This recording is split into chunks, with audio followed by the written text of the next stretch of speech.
Yang terhormat para rohaniwan dan yang saya kasihi sidang kebaktian sekalian, terimalah salam penunggu iman, bawahnya dalam kebajikan, Tuhan berkenan. Bete, Tungtian. Sanjay.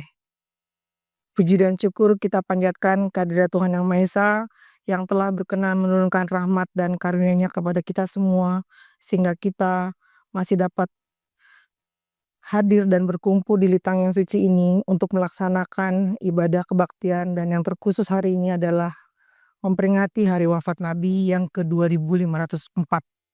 Dan kita juga sama-sama akan memuliakan Tuhan dan Nabi Agung Kongce, pembimbing dan penyerta hidup kita. Sancai. Dan kepada saudara-saudara kita yang tidak hadir pada hari ini, kita doakan agar mereka bisa hadir di kebaktian-kebaktian yang mendatang. Sidang kebaktian yang terkasih, pada kesempatan yang berbahagia ini, saya akan memberikan santapan rohani dalam rangka memperingati hari wafat Nabi Kongce yang tahun ini sudah memasuki 2504 tahun. Dengan judul, Wafatmu Tidak Menyurutkan Iman Kami.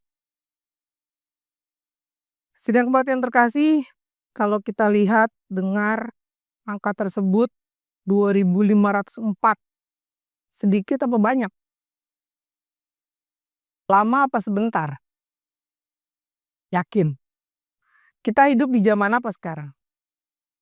Sekarang kita hidup di zaman Masehi yang setiap tahunnya bertambah, ya, angkanya bertambah. Tapi pada zaman Nabi hidup, itu angkanya jadi berkurang.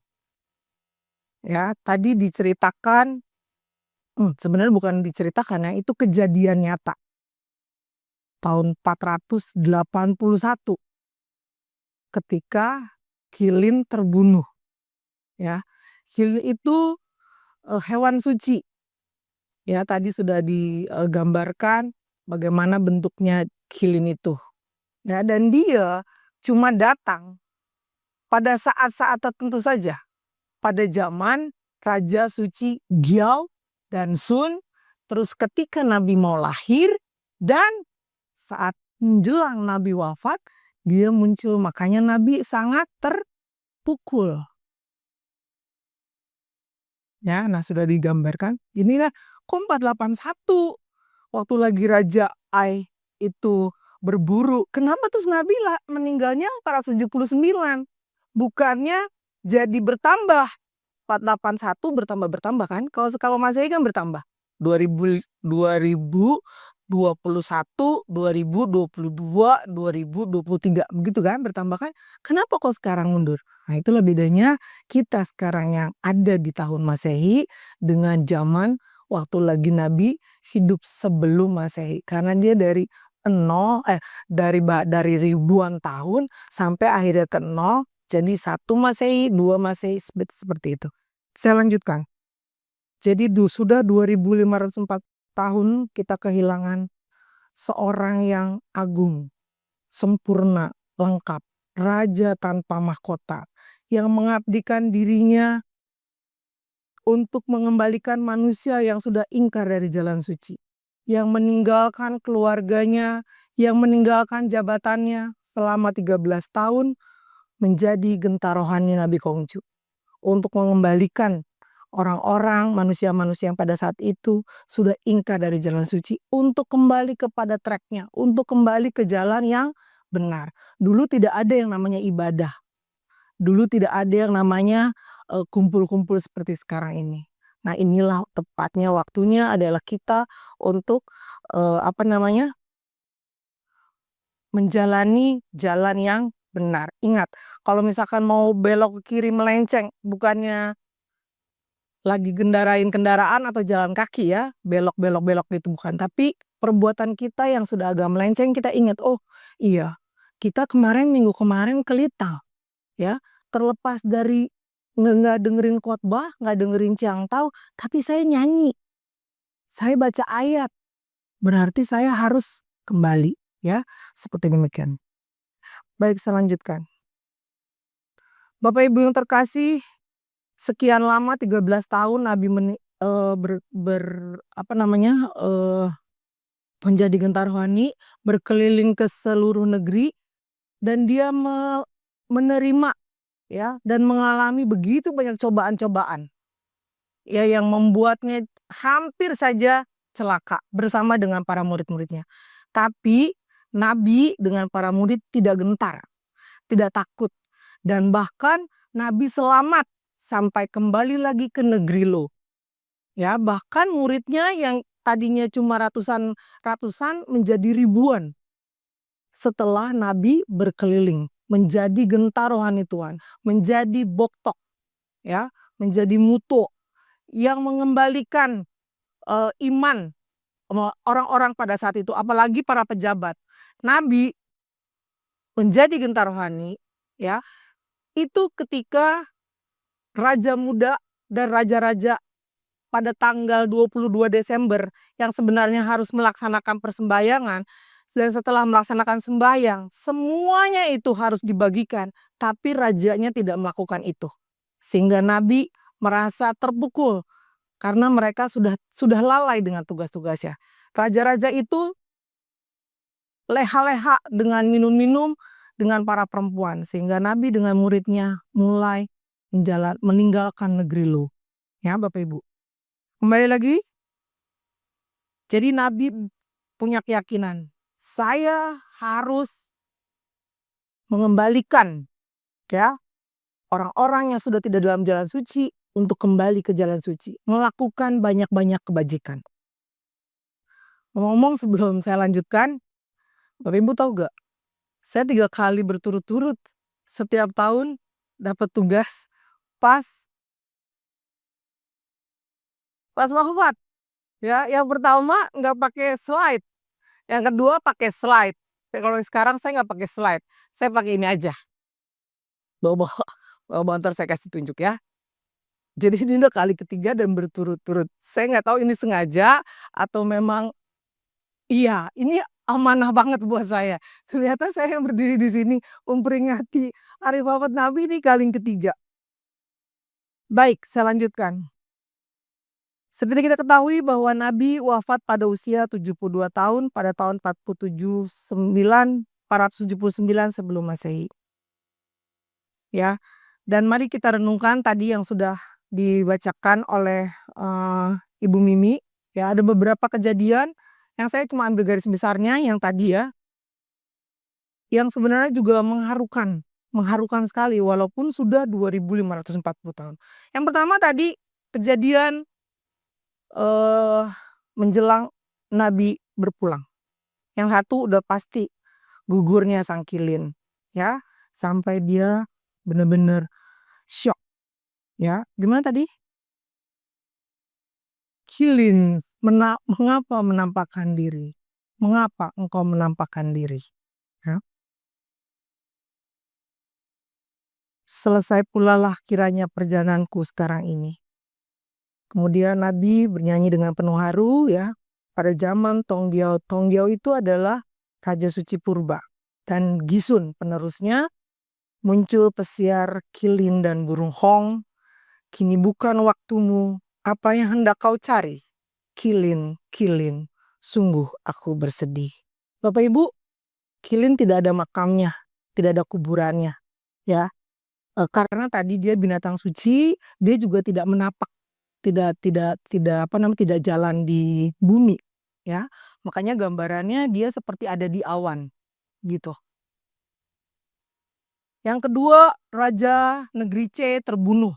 Ya, itu salah satu raja muda yang sangat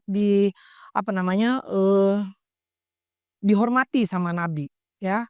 Tiba-tiba dia udah dalam keadaan sedih, ya. Datang salah seorang pejabat melaporkan kepada Nabi bahwa Raja Muda C Qiankong dibunuh oleh salah seorang kepala keluarga bangsawan di negeri C. Jadi kalau di zaman dulu itu di satu kerajaan itu ada bangsawan-bangsawan yang dianggapnya punya kekuasaan, mereka bikin satu grup gitu ya, satu komunitas dan dipilih salah satu ketuanya. Nah, salah satu ketuanya itu membunuh raja muda negeri C. Ya, nah, Nabi kembali lagi merasa terpukul. Udah lagi sedih, binatang sucinya itu terbunuh, sekarang raja muda yang dia hormati juga terbunuh. Lalu Nabi datang ke raja mudanya negeri Lo, minta kepada raja muda Ai untuk menghukum orang yang sudah membunuh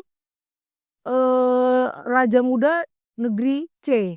Tapi jawaban dari raja muda Ai, kamu tinggal laporin aja ke bangsawan yang lainnya bahwa itu ada pembunuh di antara mereka. Tidak ada tindakan yang Nabi harapkan. Nabi mulai rasanya kepukul. Lalu Nabi pergi ke 3 bangsawan tadi ya yang kumpulan itu. Dia laporkan lagi. Karena Nabi merasa bahwa dulu saya pernah jadi menteri, tugas saya melaporkan. Lalu dia laporkan. Tapi ternyata jawaban para bangsawan itu nggak usah diapa-apain. Ya orang yang pembunuh itu. Sama kayak di mana? Di negeri entah berantah ya. Jadi Nabi langsung rasanya berarti omongan saya selama ini sudah tidak ada manfaatnya. Ya. Kejadian itu ditambah lagi. Muridnya Culo gugur di negeri W. Kepukul lagi. Muridnya yang bernama Tulo ya. Orangnya yang sederhana, gagah berani ya. Melawan pemberontakan di negeri W. Ya, jadi ada banyak negeri-negeri kayak kita juga ya, misalkan ada Kalimantan, ada Jawa, ada Sumatera begitu ya. Jadi ada raja mudanya. Nah itu Culo bertugas di sana di negeri W. Lalu ada pemberontakan, dia saking beraninya tanpa orangnya berpikir panjang. Makanya pernah saya juga sampaikan di khotbah saya duluan itu, Nabi pernah ngeledek tuh. Kalau ada orang yang berani ikut saya mengarungi lautan dengan cuma pakai perahu kayu, Culo orangnya. Padahal itu Nabi ngeledek. Tapi Culo, iya memang saya yang pasti ikutan. Nabi nggak mungkin mau melakukan penyeberangan kayak sekarang itu orang Banyuwangi yang mau ke Mekah pakai galon air. Ya, bahayanya luar biasa. Nah, Culo itu nggak berpikir panjang. Dia langsung ikutan aja. Nah, ini kejadiannya benar-benar terjadi. Dia nggak berpikir panjang. Mestinya dia susun strategi dulu. Tapi ini enggak. Dia langsung lawan. Dan akhirnya terbunuh. Ya, Nabi sedih lagi. Apa namanya, muridnya yang jujur sederhana itu mati. Ya. Yang keempat, seperti tadi diceritakan, di gerbang Lotuan, kalau di China Bapak Ibu, kalau nggak kalau keluar daerah deh, ya, ada gerbang-gerbang perbatasan antara Jawa Barat, Jawa Tengah, Jawa Timur. Nah, di sana juga begitu, ada gerbang, karena ini ada di negeri Lo, namanya Lotuan jadinya, ya, gerbang Lotuan. Nah, itu ada, dibilangnya ada sorot cahaya merah, ya. Itu dilaporkan sama murid yang lain yang namanya Cuhe. Daripadanya nampak tulisan berbunyi, segera bersiaplah, sudah tiba waktumu Nabi Kongce. Dinasti Ciu akan musnah, bintang sapu akan muncul. Kerajaan Jin itu kerajaan yang paling jahat, ya, akan bangkit dan terjadilah huru-hara. Kitab-kitab suci akan dimusnahkan, tetapi ajaranmu tidak akan terputuskan. Dan benar, setelah itu terjadilah huru-hara yang luar biasa, ya. Kalau sekarang itu kayak tahun 98 itu, ya. Ya penjarahan. Nah itu kitab-kitabnya dibakar semuanya sampai kitab apa itu namanya? Kitab lagu ya. Itu sampai nggak ada lagi sekarang jadinya. Ya, karena tidak bisa diselamatkan. Tetapi ajaranmu tidak akan terputuskan. Benar gak? Kenapa? Sampai saat ini benar, Bapak Ibu ada di sini. Karena apa? Karena ajaran Nabi. Jadi Tien udah bilang ke Nabi, yakin ya, kalaupun kamu nggak ada, tapi ajaran tidak akan terputuskan. Yang terakhir dari kejadian menjelang wafatnya Nabi, mimpi duduk di antara dua pilar ya, dua tiang merah. Ya, jadi Nabi di tahun 479. Di tahun 479 sebelum Masehi, Nabi bermimpi duduk di dalam sebuah bio di antara dua pilar merah ya, dan dia merasa bahwa kayaknya udah bener-bener ini menandakan bahwa saya akan berpulang. Kalau saya dengar cerita-cerita orang yang sudah mau meninggal, apa? Iya, ketemu katanya ya. Karena saya mah belum ya. Ketemu sama yang sudah meninggal, sudah dilambai-lambai gitu ya. Ya, saya tuh sempat kalau begitu saya tuh sempat nanya sama mama saya tuh. Waktu lagi mama saya bilang, "Nanti kalau mama kenapa-napa dikuburin di kakinya emak." Saya bilang, "Mama, ngomong apa?" gitu. "Mama mimpi apa?" gitu. Enggak mimpi apa-apa gitu ya. Tapi kalau orang-orang kan bilang kalau mau berpulang katanya begitu. Tapi mama saya bilang enggak, cuma dia minta dikuburin di kaki mamanya. Makanya saya langsung, mama nggak ada, minta tolong tanah di Citayam untuk dikosongkan sedikit buat mama saya gitu. Baik, saya lanjutkan. Nah, Nabi sudah punya rasa itu ya. Banyak kejadian-kejadian yang menimpanya dan membuat dia semakin yakin bahwa dia sudah mau meninggalkan dunia ini. Jadi makanya sepulangnya dia dari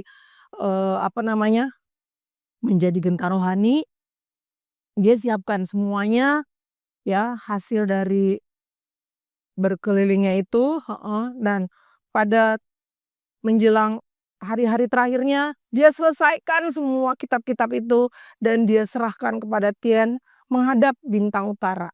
Ya, kenapa? Karena waktu Nabi mau lahir, Nabi juga kedatangan bintang utara. Jadi dia pada mau meninggal juga dia serahkan semua yang sudah dia selesaikan. Dia bilang ke Tuhan, "Saya sudah selesaikan semua, saya sudah siap untuk dipanggil pulang." Ya. Jadi demikian ya kejadian-kejadian itu, dan paginya beliau bangun ya seperti tadi juga sudah disampaikan, dia nyanyi ya. Kenapa dia bilang Gunung Taisan? Bukannya Butongsan, bukannya gunung-gunung yang lain, bukannya Gunung Fuji dan sebagainya. Karena Taisan adalah 5 gunung tertinggi di dunia. Dan bukan cuma kaisar-kaisar yang sudah datang sana. Aksu Eka, Ibu Eti, Kosending, Makijik, ya, Bulis Iskandar sudah pernah menginjakan kakinya di sana, di Gunung Taisan. Ya, dan papanya Nabi, mamanya Nabi, ketika mau mendapatkan Nabi juga berangkat naik ke Gunung Taisan.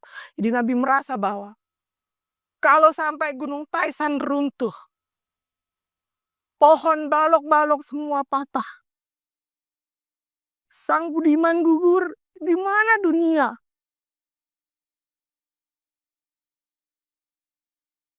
Walaupun Tuhan sudah bilang bahwa ajaran yang gak akan terputuskan, tapi Nabi masih gamang, masih kurang yakin. Muridnya muridnya yang lain, yang mendengar itu lalu bilang bahwa bila Taisan runtuh, apa yang boleh kulihat? Bila balok-balok patah, di mana tempatku berpegang? Bila Sang Budiman gugur, siapakah sandaranku? Dan 7 hari setelah itu, benar, Nabi berpulang dengan sudah legowo. Karena cucunya yang sekarang juga dimakamkan di kakinya Nabi, itu yang meneruskan ajaran Nabi. Karena anaknya dulu meninggal di sebelahnya, dimakamkan di sebelahnya Nabi. Saya lanjutkan.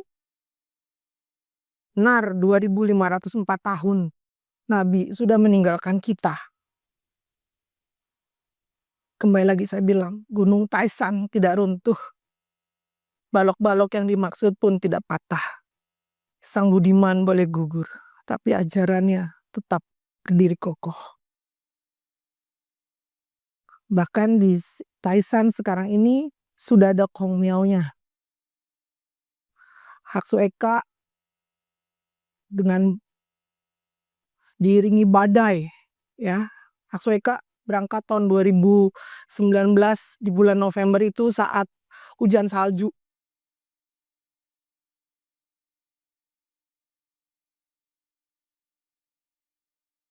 Dengan kondisi yang luar biasa, tapi Haksu Eka bisa sampai ke Kong Miao Nabi dan pimpin doa buat kita semua.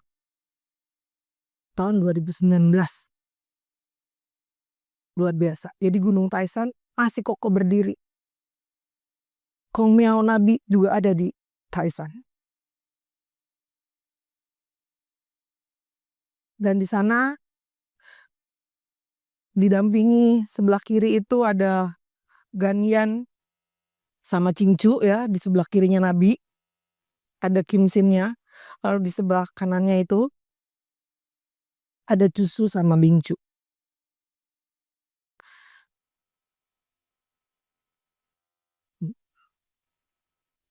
Baik, saya lanjutkan. Dan ajaran Nabi tidak pernah terputuskan, terus berkumandang di seluruh dunia sampai saat ini. Kalau kita hanya segelintir ini, nah pada saat harlah Nabi, ya, itu bukan cuma orang Chinese yang ada di sana, tapi orang kulit hitam, ya, udah kayak di Mekah.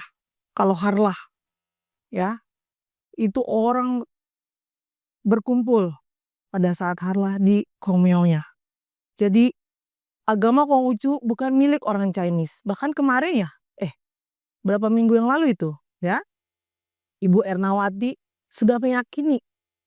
Jadi kembali lagi, agama Konghucu memang mayoritasnya orang Chinese, tapi bukan milik orang Chinese. Karena orang Chinese sendiri rata-rata juga banyak yang sudah berlainan jalan suci, ya, sama kita, ya. Baik, saya lanjutkan. Saya pribadi yakin ajaran Nabi terus mendunia sampai akhir zaman. Sampai kalau orang bilang kiamat. Ajarannya tetap relevan dan menginspirasi dunia dan terus menjadi pegangan hidup umat manusia. Firman Tuhan yang dipancarkan lewat sabda-sabdanya terus mengarungi zaman-zaman, memberi terang, kesadaran, dan bimbingan bagi manusia yang melihat, mendengar, dan mengikutinya seperti kita sekarang ini. Sudah ribuan tahun Nabi wafat, tapi saya pribadi masih merasakan seperti Nabi masih ada. Bahkan saya masih takjub kalau datang ke makamnya, ya.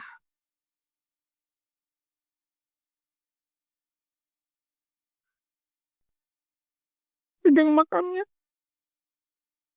walaupun udah 9-10 kali saya datang ke makamnya, tapi saya merasa masih bener ke sini Nabi gitu, ya. Karena kalau orang lain, umat lain, nggak ada makamnya. Apalagi saudara kita yang muslim, nggak pernah bisa melihat sosoknya kayak gimana. Kalau kita, walaupun sudah 2500 tahun, kita masih bisa, oh iya nih Nabi ini kayak gini gitu. Walaupun mungkin sudah diedit-edit gitu, ya. Dan bahkan ada kuburannya gitu. Jadi kayak kita kalau misalkan ya seperti sekarang bentar lagi kita lakukan, cengbeng. Nah, kalau datang ke makamnya itu seperti kayak gitu. Rasanya tuh nyata. Ya, jadi kalau misalkan Bapak Ibu masih nggak yakin ajaran agama Konghucu, Nabi benar-benar akan terpukul.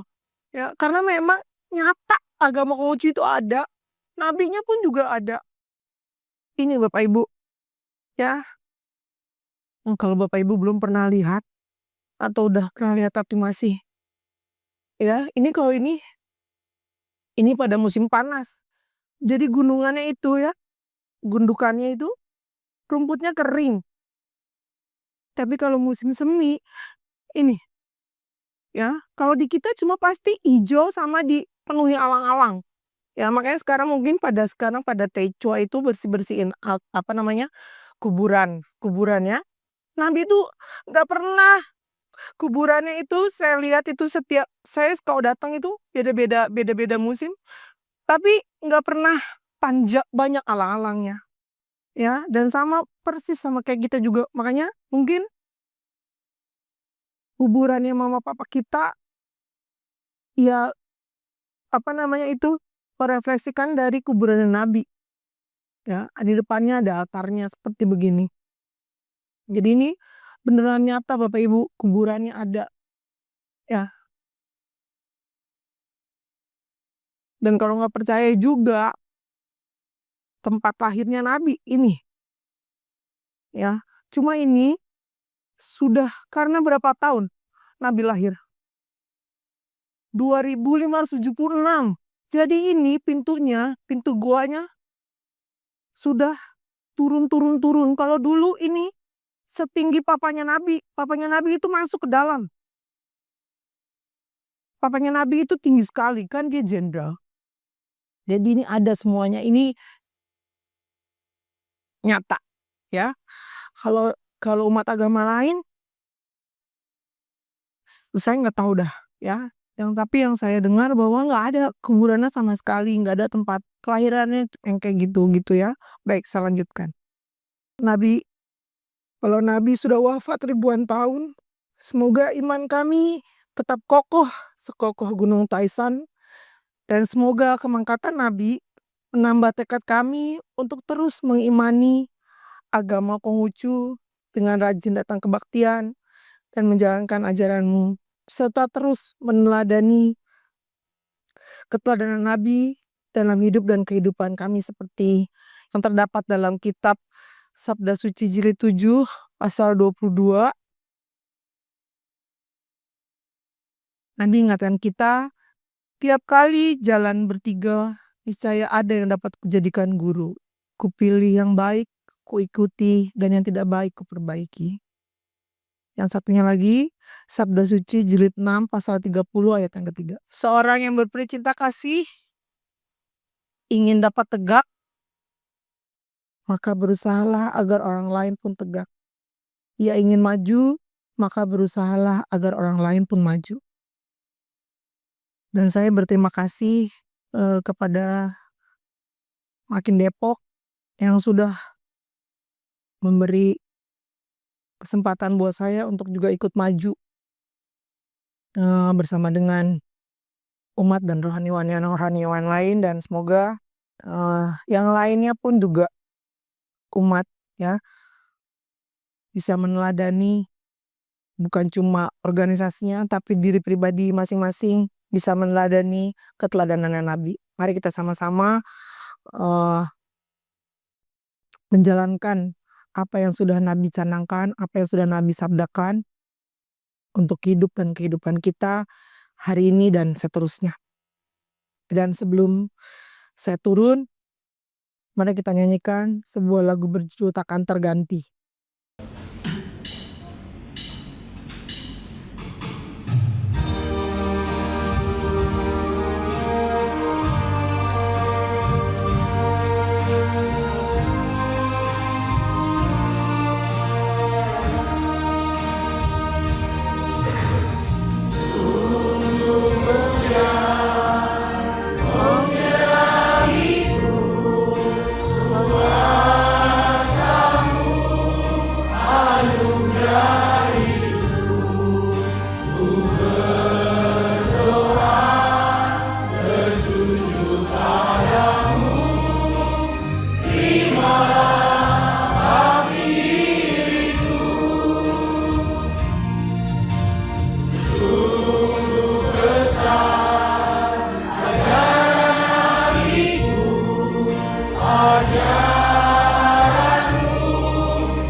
Amin Bapak Ibu.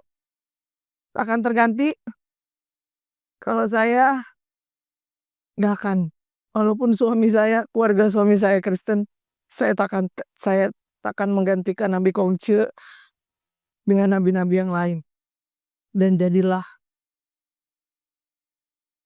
marilah meneladani teladan Nabi Kongce. Jalanilah kita bersama-sama ayat-ayat yang sudah disabdakan Nabi Kongce, dan semoga dengan wafatnya Nabi Kongce tidak menyurutkan iman kita kepada agama Konghucu. Terima kasih atas perhatiannya. Terimalah kembali salam penunggu iman. Hanya dalam kebajikan Tuhan berkenan. Hui te tung tian. Sencai.